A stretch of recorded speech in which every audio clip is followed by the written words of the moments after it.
Hi, it's Tim. We just built this beautiful 427 Ford 540 horsepower engine for our customer's 1967 Mustang. Go over some of the highlights on the engine build here.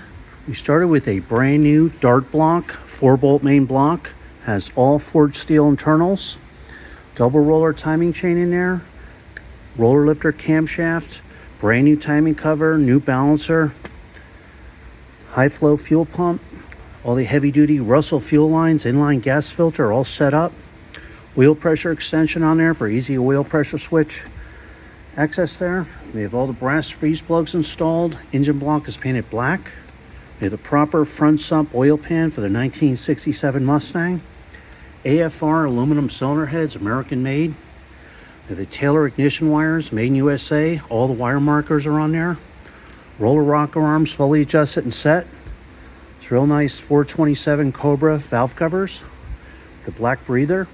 Distributor set in place. MSD ignition coil. Customer wanted the Edelbrock Performer RPM polished intake manifold. We put that on there. We have the Holley 770 CFM carburetor on there. Throttle return spring, throttle cable ball, all set.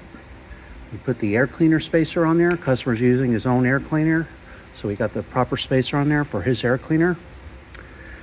We have the proper automatic flex plate, proper tooth count and balance for the customer's C4 transmission and the 427 Ford.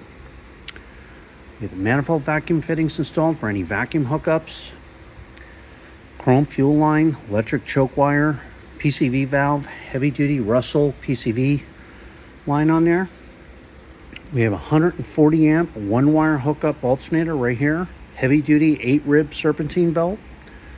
Customer wanted the braided dipstick tube. We put the braided dip tube on there and stick, all set. Proper thermostat housing for the 67 Mustang, high flow thermostat, coolant bypass hose. Every engine is live run and fully tested for 45 minutes. You're going to get a video of your engine running in a stand. You can see the manifold vacuum reading, water temperature, oil pressure cold and hot. We set the ignition timing with the timing light. We adjust the idle mixer screws to get the best manifold vacuum reading. We check for leaks. Everything is thoroughly gone over, so you know when you put this engine in, you know it's going to be 100% perfect. So there you have it again, our 427 Ford 540 horsepower engine with a dart block, AFR heads, and Rollercam. Thanks for watching.